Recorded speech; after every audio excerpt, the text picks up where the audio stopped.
The Canadian men's national team has relocated to Vancouver for their upcoming match on Thursday versus Qatar. They will be hoping to make the Lower Mainland their home away from home for a very long time in this FIFA World Cup, just as we hope you will make Bet365 for the win your home away from home every single day. The men's national team may be in Vancouver, but our pundits are spread out across the country. We have Amy Walsh joining from Montreal, Jordan Wilson in Mississauga, and I'm joining from beautiful southern Calgary. Let's talk about the Canadian men's national team and start with the Group B table, my friends. It is even Stevens from first through fourth. Switzerland, Canada, Qatar, Bosnia and Herzegovina.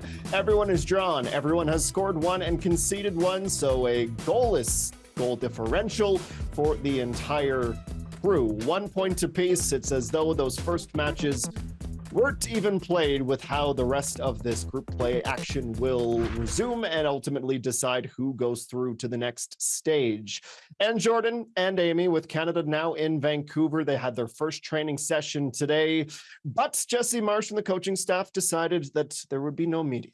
The doors were closed, as it were, and maybe that's because Coach Marsh is considering some tweaks to his starting 11.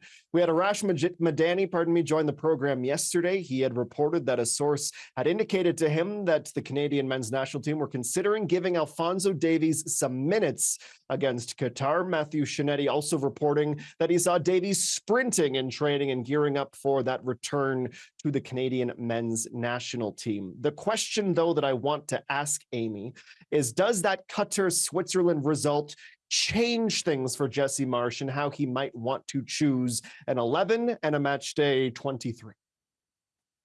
No, I don't think that it does. I think that they got something. You said that with everybody even in this group, deadlock, goal differential, everybody at 1 point, it doesn't really matter anymore. It's as if that first game in the group stage wasn't even played. But for Canada, it was a historic first point for our men's national team. So they can grow from there, they can build, and they can feel hard done by that they didn't get what they wanted. And maybe on the day they deserved the 3 points. But you move on from there, and I think that you keep soldiering on in this group, and you win a game that was always the most winnable game in the group, and you try to get 3 points versus Qatar. So then, Jordan, if that's the big question, does Davies play? Would you be surprised if his return is earlier than many of us would have expected? Yeah, I would be. I wouldn't want it, to be honest, too, because I think back to when he originally got injured and Canada Soccer said in their statement that they want to get him to complete health. And this time, based on the injuries that he's had, on the short window that it is, I understand the circumstance of it being the World Cup and what it would mean to Alphonso Davies and every Canadian to see him play. But if he's not fully fit, I do not want to risk it. I do not want to rush him. I do not want to push him to come back and potentially lose him for the tournament, but also have another damper on his career, another line of the fourth injury, hamstring injury, or the reoccurrence. I don't want to see that. I want to see him ramp up. I possibly want to see him maybe in 2 weeks' time, maybe that round of 32. Just give him that time to get better. And I know every time Alphonso Davies he does a sprint, if someone sees him, they're like, oh, he's ready to play. Amy, Jenko, you guys know it's not the sprints, it's the deceleration. It's, oh, I'm going to track back. It's how I feel when I get hit. That's the biggest thing, too. It's like absorbing that contact. Like, how do you feel with that when you hit the ground? All these little things, it's going to take some time to get him up to speed. And just because he does a sprint for 20 meters or 50 meters, that doesn't mean that his hamstring is at full capacity to undergo all the strenuous activities that happen in a match. So if he's going to play a 20 minutes, if he's going to play a 30, I want to see him training for a longer period of time, feeling good without any niggling injuries for longer. That is not Qatar. That is not on Thursday. Maybe that's round of 32, but it's not now. And if he was to play, I would be biting all my nails and holding my breath the whole time, thinking that something's going to happen to him. Jenko, can I tag on that just for a second? You sure can, Amy.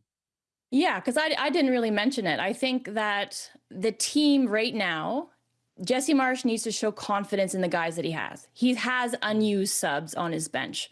And you have a left side that has depth. So you continue to ride those guys. You have confidence. You can have success playing the way you did in the second half without Alphonso Davies. I think we forget how good this team can be with one of the best left backs in the world dropped into it. But you don't need him now.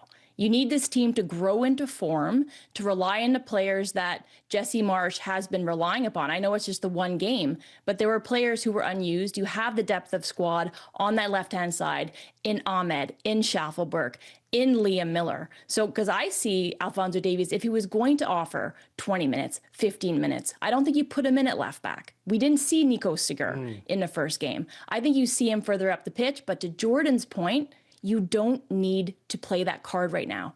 Keep it. That's your trump card for later on. That's your trump card if you win the group, which is possible now. You keep it for the knockouts. That's the Alphonso Davies kind of big prize there at the end. You drop him into a squad that's surging into form in this tournament. Okay, this morning we had a discussion about the changes we might like to see. Jordan, you've had the day to reflect on my brilliant rebuttal of your point. I'm wondering if I've swayed you in any capacity, but we aren't expecting to see Alphonso Davies if the two of you are to be believed, and for good reason. But what are you expecting to see change-wise to the 11, Jordan? I think if I had to pick a position, left wing feels like it might be a substitution. It might be a different plan of attack. And the reason why I say that, I actually agree with Arash yesterday that Liam Miller, a lot of people said, oh, he looked out of place. I thought he gave a Liam Miller performance. I thought he looked lively. I thought he gave what he could, right? And it's difficult to start the first match, let alone first match out of a home World Cup for Liam Miller. But if I was Jesse Marsch, I'm looking at the way Ali Ahmed came into that match, didn't miss a beat, and I'm like, I'm playing this guy because of what this means now. I was on the show yesterday for the win, a great show that I love, but I said, yo, playing Qatar is like a final, because if you can win that, then you basically secure a spot to go further in round of 32. But furthermore, then the last day when you play Switzerland, you win and you win the group. You're staying in Vancouver. Like, this is what that does. You have to attack it. Jesse Marsch has talked about the fact that you look at the way that Canada has played. He loved the second half, but he didn't love the first. There's a reason why over like 85% of the games since Ali Ahmed has been in this team, he's started. He's earned that spot. So if he's good enough to play a 45 or 60 minutes, or maybe you're subbing him out at the 55th minute, but he's good enough to give you those minutes from the beginning, I think Jesse Marsch should think about that and start Ahmed, be forward thinking, think about that press. You have Tajon on the other side, whoever you want up top. But that's what you can do to really just punch Qatar in the mouth early in this match and hopefully get on the board in the first half. And what a homecoming it would be for Ali Ahmed and a return to what he knows as BC Place. Amy, same question for you. Where would you tinker with this starting 11? I think there will be changes, and more so than we saw, you know, that big triple sub, that audacious call by Jesse Marsch. And the first one was to put in Taniela O'Shea instead of Kyle Larin. And then the second biggest one was for Jonathan David to come off the pitch. But the triple sub for me was the big one. So you needed something to inject some creativity, some life, a little bit of energy up top. But I think you also saw a midfield that did the job, but you might have to see some rotation so you get the best out of your preferred two, which are Kone and Eustáquio. So I think there might be a move to put Nathan Saliba in to pair with Stefan Eustáquio, the captain, who was also sub. So two things that were not on my bingo card in that opening World Cup match. But Saliba has this immense soccer IQ. He's really come to the fore lately. He's got a massive ceiling. I don't think he's reached it.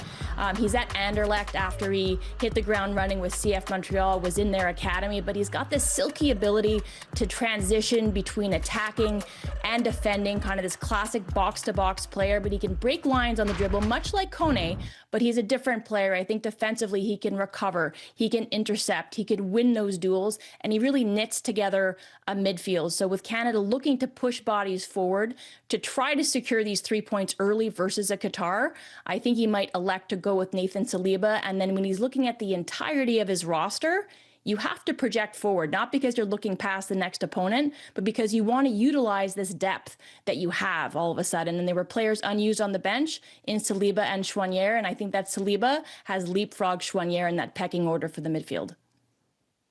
Okay, in the lead up to the World Cup, I guess the turn of phrase would be the house hippo in the room. That house hippo has become an elephant in the room when it comes to Jonathan David. It's much larger, and you can't ignore it anymore. It's not just hanging out in your closet. Jonathan David, Amy, he comes off, as you mentioned, in that triple substitution. A lot of people were going, what in the world is Jesse Marsch thinking? Is this going to be a sign of things to come for Canada for the rest of the tournament? I guess the question, if you've recovered from that wonderful analogy, is Jonathan David's position in the starting 11 now up in the air for the rest of the tournament, or would you still view him as a lock? I think there's two different ways that you have to look at this. It's trying to predict what Jesse Marsch is going to do, and it's also taking a look at what would be best for this team moving forward as they navigate the group stage. And I think it's a really difficult line to walk. I think Jonathan David is integral to the way that they want to play, particularly out of possession. So they want him to lead the line. That is ideally where you want to see Jonathan David when he's scoring prolifically. That has not happened for a long time, and it's been a longer drought with this national team. He's scored from the spot, but the run of play, you saw the way that he wanted that goal as it fell to him just above the penalty spot, where it's familiar territory for him. He's the Iceman. That's normally in the back of the net. So would it do him good for Jesse Marsch to sit him versus Qatar? Maybe. It would have the reset the same way that it worked to perfection with Kyle Larin. That could have backfired. Now maybe he's a weapon coming off the bench, speaking about Larin. But I think for Jonathan David, for this team, he's the linchpin. He's the heartbeat. He makes everything tick, despite the fact that his form is not good. It needs to be criticized, and he needs to go back to the drawing board. He needs to be better. But I don't think he does that off of the bench. I think he remains as that kind of number 10 or false 9 where he's played under Jesse Marsch for the past 2 years.